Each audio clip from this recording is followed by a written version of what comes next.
Assalamualaikum warahmatullahi wabarakatuh. Kami dari Waalaikumsalam. kelompok 7 basis data, insya Allah akan memaparkan mengenai reverse engineering aplikasi GoFood. Sebelumnya, perkenalkan, saya di sini Nisrina Alia Tharifah dengan NIM akhir 044, beserta teman saya Raffi Nur Ramadan dengan NIM akhir 004, dan Putri Puspita dengan NIM akhir 111.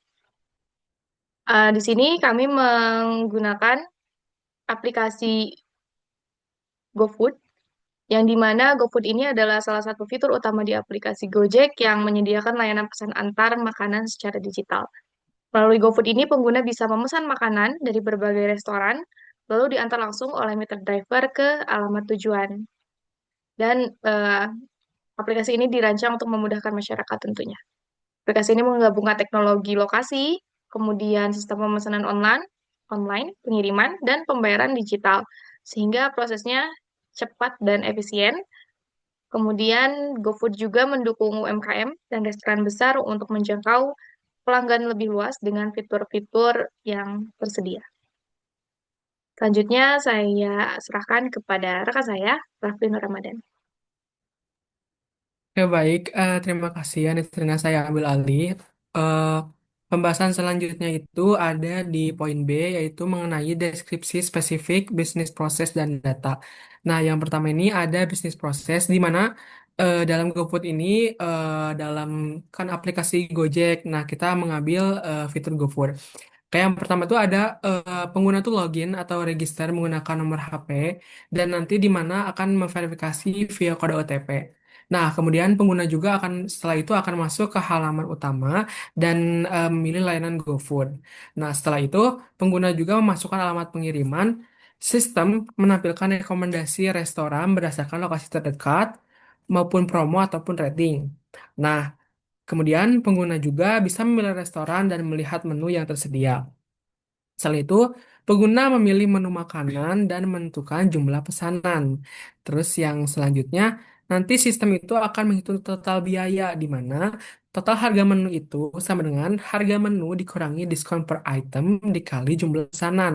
Dan dalam pembelian juga terdapat biaya penanganan. Ah, Penanganan tetap defaultnya itu harganya 5.000 yang kita tentukan. Nah, maka total pembayarannya sama dengan total harga menu ditambah biaya penanganan. Nah, selanjutnya pengguna itu memilih tipe pengantaran. Nah, ada dua tipe. Yang pertama ada ekspres dan reguler. Tentu saja berbeda antara ekspres dan reguler. Ekspres lebih cepat dan reguler normal. Kemudian pengguna dapat menambahkan catatan untuk restoran, itu opsional, semisal kayak nasinya ditambahin atau ditambahin pedesnya. Kemudian pengguna memilih alat makan. Nah, itu tuh kita memberikan opsi ya atau tidak atau enum gitu untuk dan juga opsi kirim hadiah gitu. Siapa tahu buat temennya gitu. Kita pesen tuh bukan buat diri kita sendiri. Nah, kemudian si pengguna juga memilih metode pembayaran, bisa cash atau non-cash, atau bisa disebut dengan tunai atau non-tunai gitu.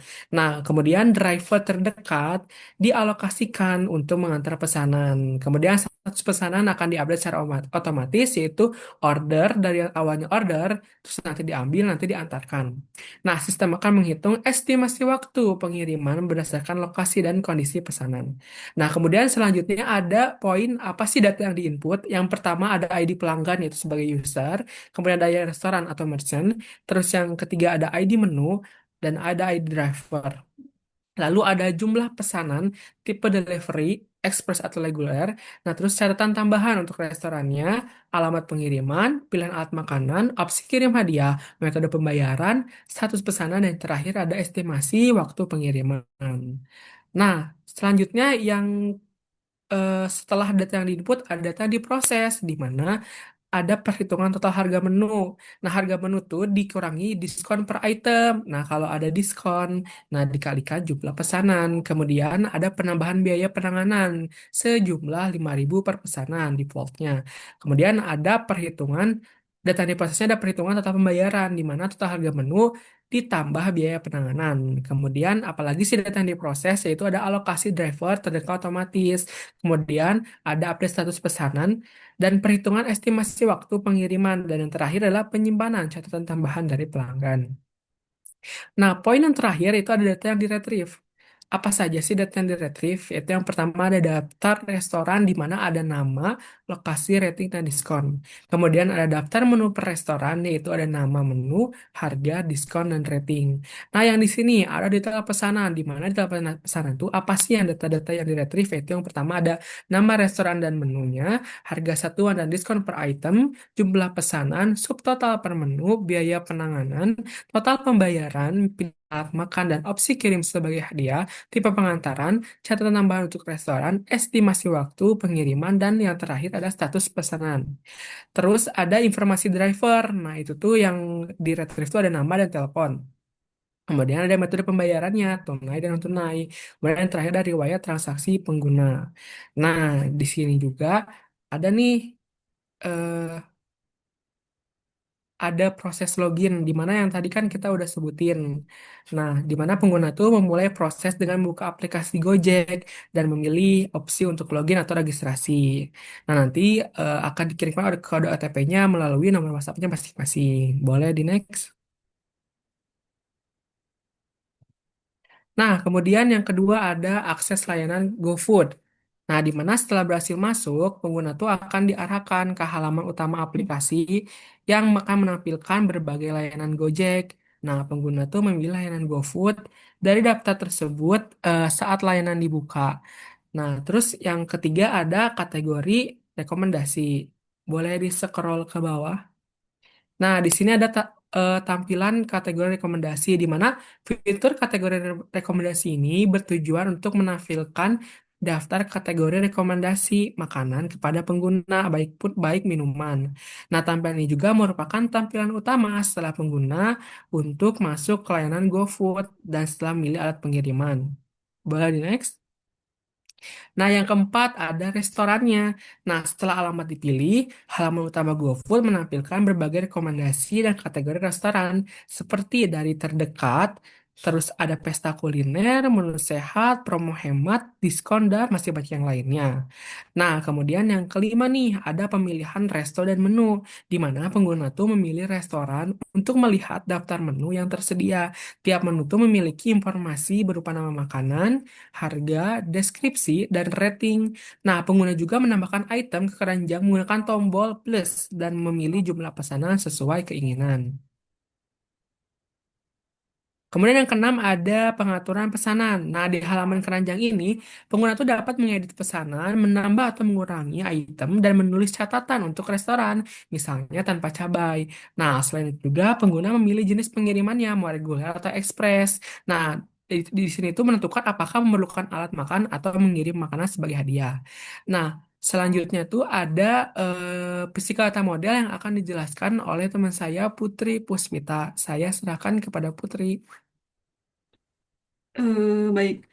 Jadi di sini tuh gambaran tabel-tabel yang akan dipak yang akan ada ketika kita reverse engineering aplikasi GoFood. Di sini tuh ada beberapa tabel.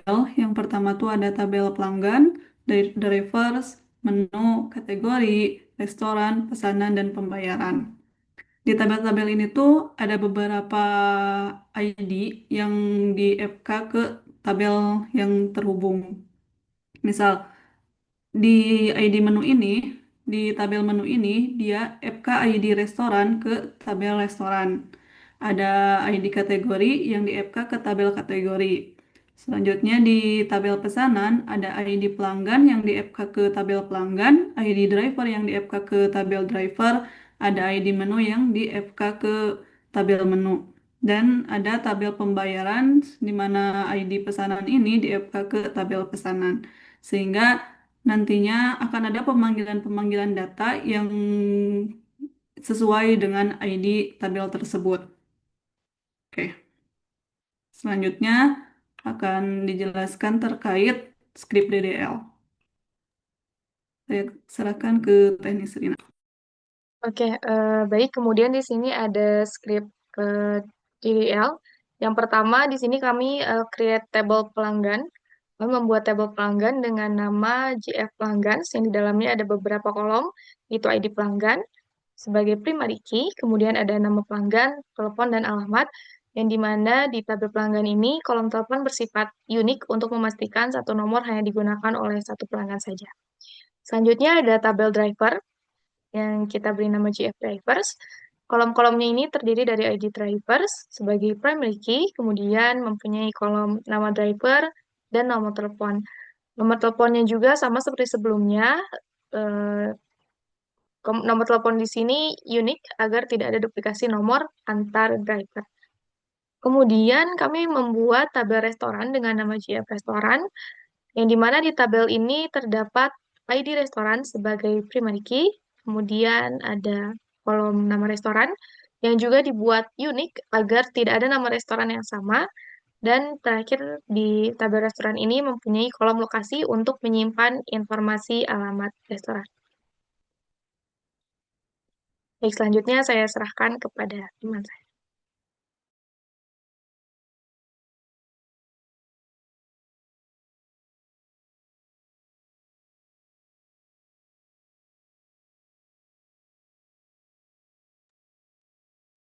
Baik, selanjutnya kepada Putri, dipersilakan.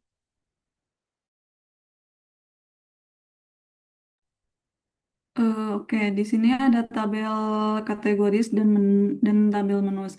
Dan di tabel kategori ini kita namain GF underscore kategoris, yang kolomnya itu terdiri dari ID kategori dan nama kategori.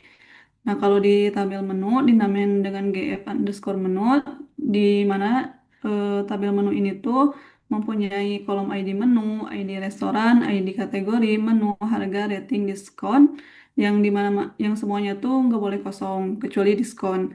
Terus di ID restoran sama ID kategori akan di FK ke ID restoran yang ada di tabel restoran sama ID kategori yang ada di tabel kategori.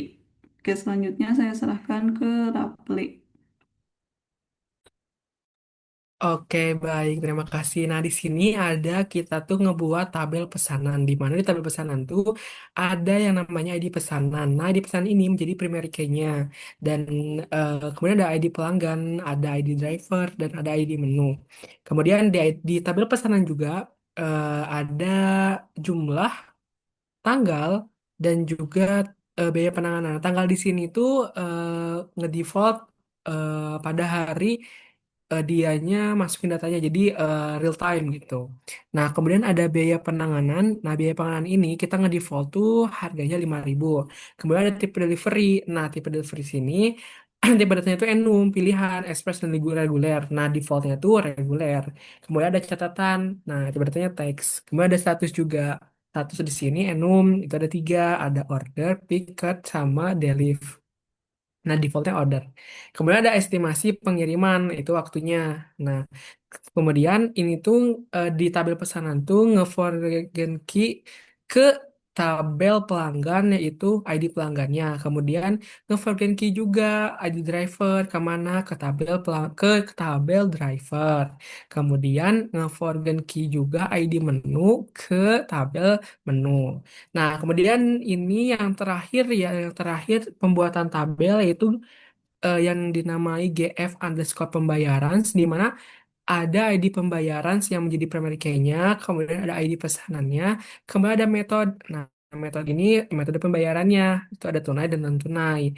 Nah, terus ini ada alat makan, tipe datanya bulan, ya atau tidak, dan ada kirim hadiah. Dan di tabel pembayaran juga itu nge-forget key-in ID pesanannya ke tabel pesanannya itu. Nah, saya serahin lagi ke teman-teman untuk penjelasan selanjutnya.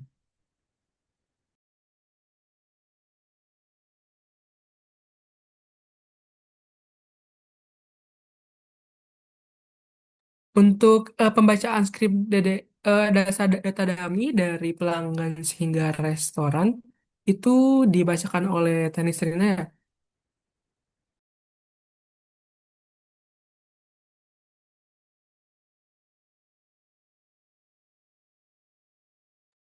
Oke, baik. Sebelum kita masuk ke query, di sini ada data dummy. Mangga saya persilahkan kepada Teh Putri.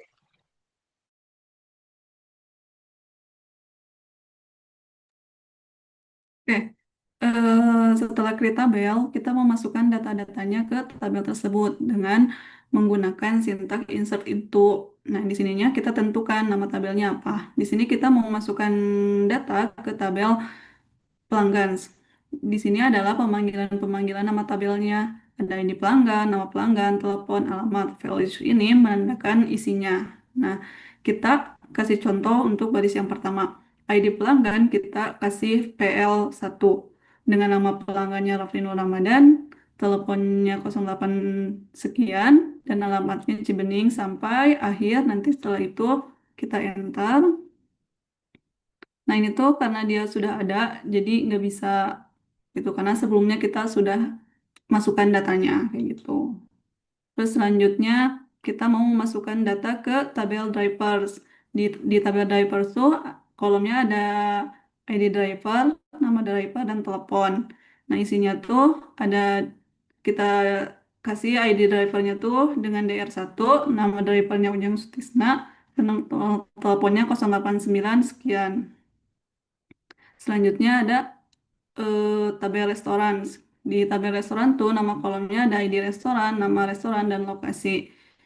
Dengan isinya kita kasih ID restorannya tuh R01, nama restorannya Ampera Wijaya, dan lokasinya Cileunyi sampai berapapun yang mau kita masukkan datanya. Nanti kita simpan di sini.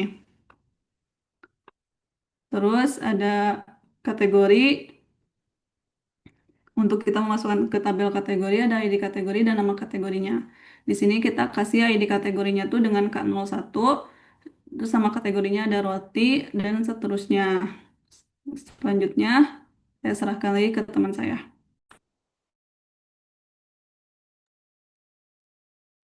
Oke, baik. Selanjutnya kita akan insert into menu ya sekarang. Oke, sekarang di menu ini kita akan memanggil, kita akan memasukkan beberapa data, yaitu dengan ID menu, ID restoran, kategori menu, harga, rating, dan diskon. Kemudian value-nya di sini kita memasukkan lebih dari 3 restoran, di mana masing-masing restoran kita memasukkan 3 menu ya, di mana di sini ID menunya kita urut berdasarkan eh, nama restorannya. Kemudian begitu juga dengan ID restoran, kita urut berdasarkan eh, nama restorannya.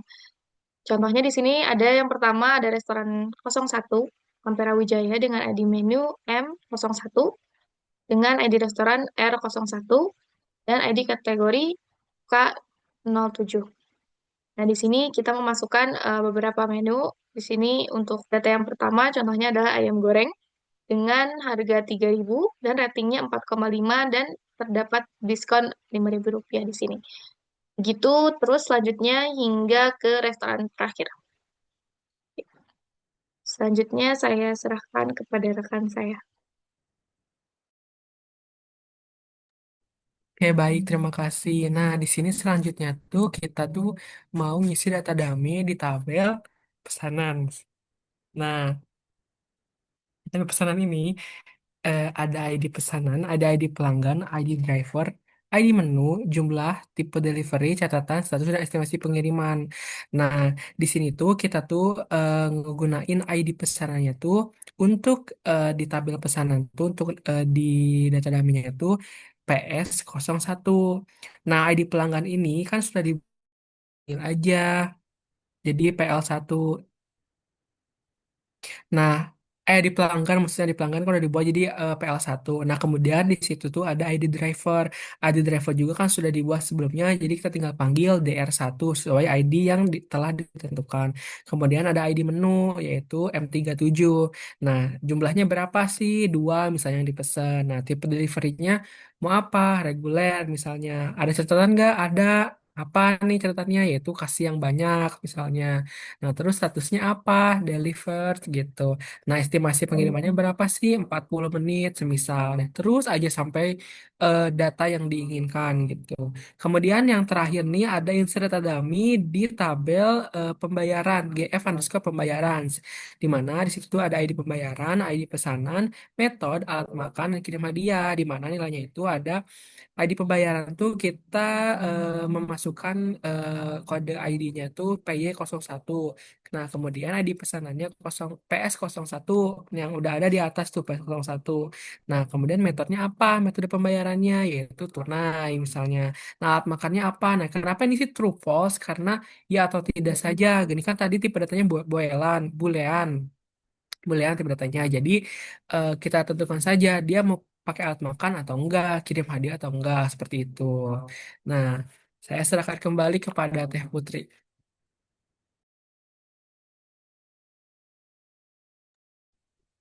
Oke, setelah tadi menambahkan data ke tabel-tabelnya, di sini kita bisa menampilkan data dari si tabel yang udah kita isi dengan pakai sintaks select. Tanda bintang ini dia tandanya menampilkan semua isi yang ada di tabel tersebut. Nah, misalkan kita mau nampilin semua data yang ada di tabel pelanggan. Nah, maka yang data-data yang tadi ketika kita insert akan masuk ke tabel pelanggan. Di sini kan ada ID pelanggannya kayak tadi PL1 dengan nama Raffi Nur Ramadan, nomor telepon 08 sekian, dan alamatnya Cibening. Maka nanti semua data yang udah diinsert ke tabel pelanggan akan masuk. Begitupun ke tabel drivers dan restoran, serta kategori. Di sini bakalan masuk semua tabelnya. Oke, selanjutnya saya serahkan lagi ke teman saya. Oke, baik. Selanjutnya di sini kita lanjut ke query yang digunakan untuk menampilkan status pesanan. Ya, di mana di sini kita akan mengambil data dari tabel GF pesanan dan menggabungkannya dengan tabel GF pelanggan menggunakan join berdasarkan ID pelanggan. Yang nantinya kolom yang ditampilkan adalah ID pesanan dari tabel pesanan, kemudian nama pelanggan dari tabel pelanggan, dan juga status dari pesanan itu sendiri. Nah, di sini lalu pada bagian where kita akan memfilter hanya pesanan yang berstatus order saja. Contohnya nanti ketika di run akan muncul ID pesanan, nama pelanggan, dan status. Seperti di sini yang tampil adalah ID pesanan dengan ID pesanan PS03 dengan nama pelanggan Indah Permatasari yang statusnya yaitu order. Selanjutnya saya serahkan kepada rekan saya Raffi Nur Ramadan. Oke, baik, terima kasih. Nah, mungkin yang terakhir ya, ini yang terakhir dan yang paling panjang mungkin query-nya. Nah, di sini tuh query di mana kita tuh kita tuh akan menampilkan semua data yang kita perlukan yang akan ditampilkan. Nah, di mana eh, tujuan query ini sendiri adalah menampilkan laporan lengkap daripada transaksi nanti pesanan makanan dari platform GoFood misalnya kan yang kita ini GoFood. Nah, kemudian di sini tuh ada PS. Nah, PS tuh apa sih? Nah, PS tuh kan kayak kita alias tabel gitu, alias tabel biar nanti di joinnya tuh gak terlalu panjang. Nah, di sini tuh kita PS ada eh, PS tuh tabel pelanggan. Nah, dari tabel pelanggan tuh kita ngambil data apa sih? Oh, tanggal. Nah, terus aliasnya tuh tanggal pemesanan nanti biar si data yang tampilnya tadi di judulnya itu tanggal pemesanan. Terus itu ada nama pelanggan, ada telepon, ada tipe delivery, ada alamat, ada nama restoran, ada menu, ada harga, ada diskon, ada jumlah, ada biaya penanganan, ada alat makan, kirim hadiah, catatan. Nah, ada juga nih di sini tuh kayak logik buat nanti kita nentuin total seluruh jumlah pembayaran gitu yang harus nanti kita bayar. Di mana M itu apa sih? M itu adalah tabel menu. Nah, apa ditanda ambilnya harga. Nah, dikurangin jika if no dia kosong berarti menunya dikali diskon atau ya udah kosong nggak ada diskon sama sekali gitu. Dikali PS. PS itu apa? PS tuh adalah pesanan. Nah, pesanan apa sih yang ditambahin dari pesanan teh yaitu biaya penanganan. Nah, terus ada yang selanjutnya ada estimasi pengiriman. Nah, terus ada metode pembayaran, nama driver, dan nama hasil pesanan. Nah, itu boleh ke bawah sedikit. Nah, ada. Nah, terus di sini ada select from. Nah, from ini dari tabel pesanan, join kemana aja sih? Join ke tabel pelanggan, ke driver, ke menu, ke restoran, dan ke pembayaran. Di mana di pelanggan tuh kita tuh ngejoinnya tuh ID pelanggannya. Nah, kalau di driver itu ngejoin dari tabel eh, penyita pesanan dan juga driver. Ini pesanan dan menu, kalau ini restoran dan menu, kalau ini selanjutnya yaitu PB sendiri itu adalah PB itu apa? Sebentar. Oh, metode pembayaran kalau saya di sini tuh. Nah, itu join sama ke tabel pembayaran. Boleh dirantai Putri buat lihat hasilnya semuanya. Nah, di sini ada data-data yang banyak sekali ya, di mana ada tanggal pemesanan. Nah, tanggal pemesanannya misalnya 2025 bulan 6 tanggal 20 jam 10.51 lewat 15 detik. Namanya siapa sih? Rafli Ramadan, saya sendiri. Telepon pelanggannya 08 sekian. Nah, yang saya pilih tipe deliverynya kebetulan reguler, jadi normal-normal aja. Kemudian alamatnya di mana sih? Di Cibening, pesennya di restoran masih di KFC. Terus menunya apa yang dipesan ya itu chicken bucket. Nah, harga satuannya berapa? 100.000 ternyata mahal sekali ya. Nah, tapi ada diskon per itemnya 2.000. Nah, yang saya pesen teh jumlahnya dua. Nah, tapi ternyata ada biaya penanganan juga nih 5.000. Nah, tapi selanjutnya saya nggak pilih alat makan sama nggak pilih kirim hadiah karena itu buat saya sendiri dan saya nggak butuh alat makannya. Terus ada catatan tambahannya nih, catatan tambahannya kasih yang banyak ya ayamnya, misalnya kayak gitu. Scroll dikit lagi teh ke kanan. Nah, di sini total pembayarannya nih, ada total pembayarannya 201.000. Nah, itu bener gak sih? Coba teh ke kiri teh, balik lagi ke kiri. Ke kiri, scroll kiri. Ke kiri teh. Ke balik ke kiri buat nentuin lihat harga-harganya teh. Teh Putri. Mungkin jadi gini kan tadi kita pesen chicken bucket. Nah, nah, ke kiri teh, ke kiri, ke kiri. Nah, chicken bucket nih 100.000 satunya. Kita pesen dua, 200.000. Nah, diskon per itemnya berapa? 2.000. Nah, kan kita beli dua berarti 4.000. Ada biaya penanganannya 5.000. Berarti dikurangi diskon 4.000. Jadi benar harganya setelah pembayarannya 201.000. Nah, itu benar teman-teman udah benar. Nah, terus ada estimasi pengirimannya selama 40 menit. Nah, saya juga di sini menggunakan metode pembayarannya tunai. Terus nama drivernya siapa sih? Ujang Sutisna. Nah, satu pesanannya deliver sedang dipesan. Nah, mungkin itu aja sih dari saya mah dicukupkan. Saya kembali lagi kan ke Teh Putri. Oke, baik. Mungkin baik, itulah pemaparan dari kami, kelompok 7 basis data kelas C mengenai reverse engineering pada aplikasi GoFood, mulai dari fitur-fitur utamanya, proses kerja aplikasinya, hingga struktur tabel dan query yang digunakan di balik sistemnya. Terima kasih. Wassalamualaikum warahmatullahi wabarakatuh. Waalaikumsalam warahmatullahi wabarakatuh.